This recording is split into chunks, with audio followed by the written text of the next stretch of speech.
ലാ ലാ ലാ ലാ ലാ ലാ ലാ ലാ ലാ ലാ ലാ ലാ ലാ ലാ. ശ്രുതി ടീച്ചറാണ്. എല്ലാവർക്കും പുതിയൊരു ക്ലാസ്സിലേക്ക് സ്വാഗതം മക്കളെ. മലയാളത്തിന്റെ പരീക്ഷയ്ക്ക് വേണ്ടിയിട്ട് വളരെ പ്രധാനപ്പെട്ട ചില ചോദ്യങ്ങളായിട്ടാണ് ടീച്ചർ വരുന്നത്. അപ്പോൾ മാരത്തോൺ ക്ലാസ്സുകളിൽ മുഴുവനായിട്ട് നിങ്ങൾക്ക് പറഞ്ഞു തരും. ഇതിപ്പോൾ ഓരോരോ ചോദ്യങ്ങളൊക്കെ ആയിട്ട് ഓരോ വീഡിയോസിൽ നമ്മളിങ്ങനെ അപ്ലോഡ് ചെയ്യുന്നുണ്ട്. എല്ലാവരും കാണാം കേട്ടോ. അപ്പോൾ ഇന്നത്തെ ചോദ്യം എന്ന് പറയുന്നത് എന്താണ്? നിങ്ങൾക്ക് ഏറ്റവും വരുമെന്ന് ഉറപ്പുള്ള ഒരു ചോദ്യമാണ്. സംഭാഷണം എഴുതുക.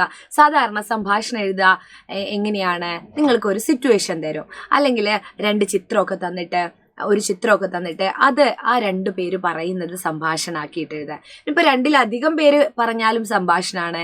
സംഭാഷണത്തിൽ ഒരാൾ പറ്റില്ല, ഒന്നിലധികം ആളുകൾ വേണം അല്ലെ. രണ്ടാള്, മൂന്നാള് ഒക്കെ, അതൊക്കെ സംഭാഷണമായിട്ട് എഴുതാം. പക്ഷെ കൂടുതലും രണ്ടാളുള്ള സംഭാഷണങ്ങളാണ് നമുക്ക് തരാറ്. ഇവിടെ നോക്കിക്കോളൂ. ഒരു കൂട്ടിലൊരു കുഞ്ഞിത്തത്തയുണ്ട്. പുറത്താണ് ഒരു അമ്മത്തത്തയുള്ളത്. അമ്മത്തത്തയും കുഞ്ഞിത്തത്തയും തമ്മിലുള്ള സംഭാഷണം അല്ലേ. നമ്മള് റാണി തുറന്നു വിട്ട തത്തയെ പറ്റിയൊക്കെ നമ്മൾ പഠിച്ചിട്ടുണ്ടായിരുന്നില്ലേ? അതുപോലെ ഇത് ഏത് ഭാഗത്ത് നിന്ന് വന്നാലും നമുക്ക് സംഭാഷണമായിട്ട് എഴുതാൻ പറ്റണം കേട്ടോ. അപ്പൊ ഒരു ചോദ്യം, അതിനുള്ള ഉത്തരം, ചോദ്യം ഉത്തരം, അങ്ങനെയാണ് കേട്ടോ. അപ്പൊ സംഭാഷണം നോക്കൂ. എങ്ങനെ എഴുതാം? നിങ്ങളുടെ ഇമാജിനേഷൻ അനുസരിച്ച് എങ്ങനെ എഴുതാം? അമ്മ ചോദിക്കുകയാണ്, കുഞ്ഞേ നീ എങ്ങനെ ഇവിടെ എത്തി? അപ്പോ തത്തക്കുഞ്ഞു പറയാണ്, അച്ഛനും അമ്മയും ഇല്ലാത്ത നേരത്ത് പൊത്തിൽ നിന്ന് ഒരു തെങ്ങ് കയറ്റക്കാരൻ എന്നെ പിടിച്ചു. പിന്നീട് ഈ വീട്ടിലെ കുട്ടിക്ക് കൊടുത്തു. ആ കുട്ടിയാണ് എന്നെ ഈ കൂട്ടിലടച്ചത്. ആര് പറയാ? തത്തക്കുഞ്ഞ്. അപ്പൊ അമ്മ ചോദിക്കുകയാണ്, കുഞ്ഞിന് വിശക്കുന്നുണ്ടോ? അപ്പൊ തത്തക്കുഞ്ഞ് പറയാണ്, ആ കുട്ടി എനിക്ക് നല്ല ഭക്ഷണമൊക്കെ തന്നു. പക്ഷെ എനിക്ക് ഇവിടെ നിൽക്കണ്ട, പേടിയാവുന്നു അമ്മേ. ഇനി വീണ്ടും അമ്മയ്ക്ക് തന്നെ ഉത്തരം പറയാ. ഇനിയല്ല, ഒരു കഥാപാത്രങ്ങളും കൂടെ അധികം വരികയാണെങ്കിൽ, ഒരാളും കൂടി അധികം വരികയാണെങ്കിലോ എന്ന് വിചാരിച്ചിട്ട് അച്ഛൻ എന്ന് പറഞ്ഞ് ഞാൻ ഏഡ് ചെയ്തതാണ്. കുഞ്ഞ് വിഷമിക്കല്ലേ, ഞങ്ങളില്ലേ. അച്ഛനും അമ്മയും എത്രയും പെട്ടെന്ന് കുഞ്ഞിനെ ഇവിടുന്ന് രക്ഷപ്പെടുത്തും. ഇത്രയും എഴുതിയാലും നിങ്ങൾക്ക് A ഗ്രേഡ് കിട്ടും അല്ലേ? ഒരു 5 ഡയലോഗ് എഴുതി കഴിഞ്ഞാല് നിങ്ങൾക്ക് എന്താണ്? A ഗ്രേഡ് കിട്ടും. A grade. ഓക്കെ. അപ്പൊ നല്ല കുട്ടികളായിട്ട് പഠിക്കുക. എന്ത് വന്നാലും എന്താണ് ഇങ്ങനെ എഴുതുക. കുഞ്ഞേ നീ എങ്ങനെ എവിടെ എത്തി എന്ന് ചോദിക്കുമ്പോൾ അതിന്റെ ഉത്തരാണ് പറയേണ്ടത് അല്ലേ.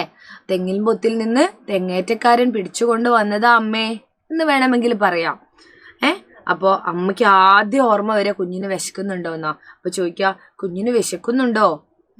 തത്തേ നിനക്ക് വിശക്കുന്നുണ്ടോ എന്ന് ചോദിക്കോ? ഇല്ല, അമ്മമാരൊക്കെ കുഞ്ഞല്ലേ അല്ലേ, അങ്ങനെയാ ചോദിക്കുക. കുഞ്ഞിന് വിശക്കുന്നുണ്ടോ? ഇപ്പൊ നമ്മുടെ അമ്മ നമ്മളോട് വന്നിട്ട് മനുഷ്യ നിനക്ക് വിശക്കുന്നുണ്ടോ എന്ന് ചോദിക്കോ? നമ്മൾ മനുഷ്യന്മാരാണല്ലോ. അപ്പൊ മനുഷ്യ നിനക്ക് വിശക്കുന്നുണ്ടോ എന്ന് ചോദിക്കോ? ഇല്ല. പേര് വേണമെങ്കിൽ വിളിക്കാം, മിന്നു എന്നൊക്കെ കൊടുക്കുക നമുക്ക് അല്ലേ. കുഞ്ഞു അല്ലേ, വാവേ, മോളെ, പൊന്നേ, മുത്തേ അല്ലെ എന്താ വീട്ടിൽ നിന്ന് വിളിക്കാന്ന് വെച്ചാൽ ആ പേര്. കുഞ്ഞു, ചക്കരേ അല്ലേ, പാറു, മാളു, അങ്ങനെയൊക്കെ വിളിക്കുക അല്ലേ. എൻ്റെ പേര് മാളു എന്നാ, എൻ്റെ മോളെ പേര് പാറു എന്നു. അത് ആദ്യം വിളിച്ചു പോയി കേട്ടോ. അപ്പൊ അമ്മ ചോദിക്കും, കുഞ്ഞിന് വിശക്കുന്നുണ്ടോ? നിങ്ങൾക്ക് അവിടെ വേറെ പേര് ചോദിക്കാം. മിന്നുക്കുട്ടി അല്ലേ, വിശക്കുന്നുണ്ടോ? തത്തക്കുഞ്ഞ് പറയാ, ആ കുട്ടി എനിക്ക് നല്ല ഭക്ഷണമൊക്കെ തന്നു. പക്ഷെ എനിക്കിവിടെ നിൽക്കണ്ട, പേടിയാവുന്നു അമ്മയെന്ന്. പിന്നെ അച്ഛൻ പറയാണ്, അല്ലെങ്കിൽ അമ്മ തന്നെ പറയാം. അച്ഛനോ അമ്മയോ ആരും ആയിക്കോട്ടെ കേട്ടോ. അച്ഛൻ അല്ലെങ്കിൽ അമ്മ ആരും ആവാം. ഞാൻ അധികം ഒരു കഥാപാത്രം തന്നാല് നിങ്ങൾ അവര് പറയുന്നതായിട്ട് എഴുതണല്ലോ, അതുകൊണ്ട് തന്നതാ കേട്ടോ. കുഞ്ഞു വിഷമിക്കല്ലേ, ഞങ്ങളില്ലേ. അച്ഛനും അമ്മയും എത്രയും പെട്ടെന്ന് കുഞ്ഞിനെ ഇവിടെ നിന്നും രക്ഷപ്പെടുത്തും. അപ്പൊ ഇങ്ങനെയാണ് ഒരു A ഗ്രേഡ് മാർക്കിന് സംഭാഷണം എഴുതുന്നത് കേട്ടോ. ഇനി നോക്കൂ, നിങ്ങൾ 4ാം ക്ലാസ്സിലേക്കാണ് ഇനി പോകുന്നത്. അപ്പോൾ നിങ്ങൾക്ക് നല്ലൊരു ട്യൂഷൻ വേണം. അവിടെ LSS ഉണ്ട്. LSS അല്ല, ശരിക്ക് CM കിഡ്സ് സ്കോളർഷിപ്പ് എക്സാമാണ്. ഇതൊരു സ്കോളർഷിപ്പ് എക്സാമാണ്. ഇതൊക്കെ കിട്ടണമെന്നുണ്ടെങ്കിൽ നമ്മൾ 4ാം ക്ലാസ്സിൻ്റെ തുടക്കത്തിൽ തന്നെ അടിപൊളിയായിട്ട് പഠിക്കണം. അതിനാണ് നമ്മുടെ സൈലത്തിലെ പ്രാണ ബാച്ച് കേട്ടോ. സൈലത്തിലെ പ്രാണ ബാച്ച്. അപ്പോൾ പ്രാണ ബാച്ചിൻ്റെ പ്രത്യേകത എന്താണെന്ന് വെച്ചാൽ ഡെയിലി ലൈവ് ക്ലാസ്സുകൾ നിങ്ങൾക്ക് യൂട്യൂബിലല്ല, ആപ്പിൽ നിങ്ങൾക്ക് അതിൽ ജോയിൻ ചെയ്തിട്ട് ആപ്പ് വഴി നിങ്ങൾക്ക് ക്ലാസ്സുകൾ കിട്ടുന്നതായിരിക്കും. ഡെയിലി ക്ലാസ്സുകൾ ഉണ്ടാവും, എല്ലാ വിഷയവും ഉണ്ടാവും.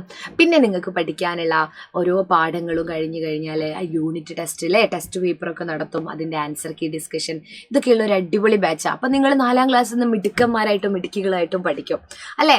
ഇപ്പോൾ ഒരു ബേസ് പ്ലാനുണ്ട്, ഇനിയിപ്പോൾ ഇൻഫിനിറ്റി എന്ന് പറയുന്ന വേറൊരു പ്ലാനുണ്ട്. നിങ്ങൾക്ക് ഇഷ്ടമുള്ള പ്ലാനിൽ ജോയിൻ ചെയ്യാം. എന്താ വ്യത്യാസം എന്ന് വെച്ചാൽ ഇതിൻ്റെ കൂടെ ഒരു റിവിഷൻ ബാച്ചും കൂടെ നിങ്ങൾക്ക് കിട്ടും അല്ലേ. കുറച്ച് കഴിയുമ്പോൾ പ്രാണയുടെ കുറച്ച് വേറെ ഒരു ബാച്ച് തുടങ്ങും.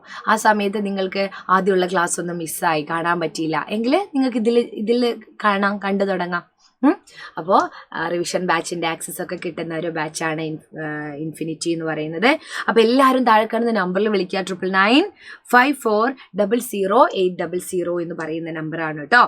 അപ്പോൾ ആരും മറന്നു പോരുത്. ആദ്യം ജോയിൻ ചെയ്യുന്ന 5 പേർക്ക് ഒരു സ്മാർട്ട് വാച്ച് സമ്മാനമൊക്കെ ഉണ്ട്. അത് സെലക്ട് ചെയ്യുന്ന, അതായത് നറുക്കെടുപ്പിലൂടെ ലഭിക്കുന്ന ഭാഗ്യശാലിക്ക് സ്മാർട്ട് വാച്ചൊക്കെ കിട്ടുന്നതായിരിക്കും.